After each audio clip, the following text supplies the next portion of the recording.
Welcome to the truth. Meadowbrook was a town painted in strokes of tranquility and calm. Rolling hills, kissed by the morning sun, cradled the small, serene town. The air hummed with the gentle symphony of nature's melody. Life was simple, predictable, and wonderfully safe. The residents of Meadowbrook knew their neighbors well. They shared smiles, laughter, and stories. They believed their little corner of the world was untouched by darkness. How wrong they were. The illusion of peace shattered with the arrival of a chilly October morning as the town of Meadowbrook awoke to an unsettling quiet. A veil of mist hung heavy over Meadowbrook, obscuring familiar landmarks and casting an eerie glow over the town. The silence, once comforting and serene, now held a sinister edge that sent shivers down the spines of the townsfolk. It was on this unsettling morning that old Mrs. Thornton, known for her daily morning walks, didn't return home, causing immediate concern. A search party was quickly assembled, with neighbors and friends joining forces to find her. Their worst fears were confirmed when they reached the old abandoned railway station. The station, long forgotten and shrouded in fog, held a dark secret that morning. Mrs. Thornton lay there, lifeless. Her pale face was frozen in a mask of terror, a sight that would haunt the town forever. The townsfolk were shaken to their core, unable to comprehend the horror that had befallen their peaceful community. Murder had found its way to their tranquil Meadowbrook, forever altering the fabric of their once serene lives. The murder of Mrs. Thornton sent ripples of fear through Meadowbrook, a town that had always prided itself on its tranquility and close-knit community. The townsfolk, once accustomed to the sounds of birdsong and laughter, now locked their doors and peered nervously out their windows, their daily routines disrupted by an undercurrent of dread. The once familiar streets felt different, as if the darkness had seeped into the very fabric of their lives, casting long shadows that whispered of unseen dangers. Sheriff Wallace, a man of logic and deduction, found himself grappling with a case unlike any he had encountered before. His usual confidence was shaken, replaced by a gnawing uncertainty.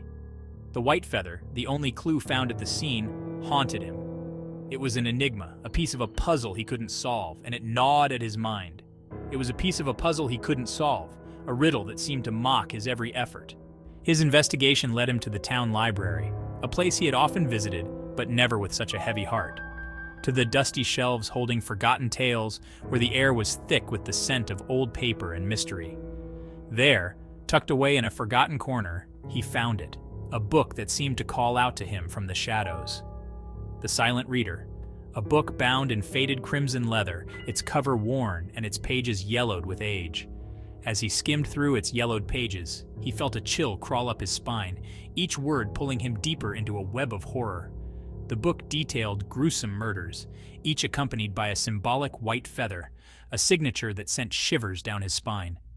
The killer in the story, a shadowy figure driven by a twisted sense of justice, referred to their victims as silent readers, a term that now took on a sinister meaning. The blood ran cold in his veins as he realized the chilling parallels. The murders in the book mirrored Mrs. Thornton's death with terrifying accuracy, each detail a haunting echo of the crime that had shattered Meadowbrook's peace. The discovery of the Silent Reader led Sheriff Wallace to Elwood Crane, the peculiar owner of the town's only bookstore. This bookstore was not just any ordinary place, it was a treasure trove of rare and forgotten books, a sanctuary for those who sought solace in the written word.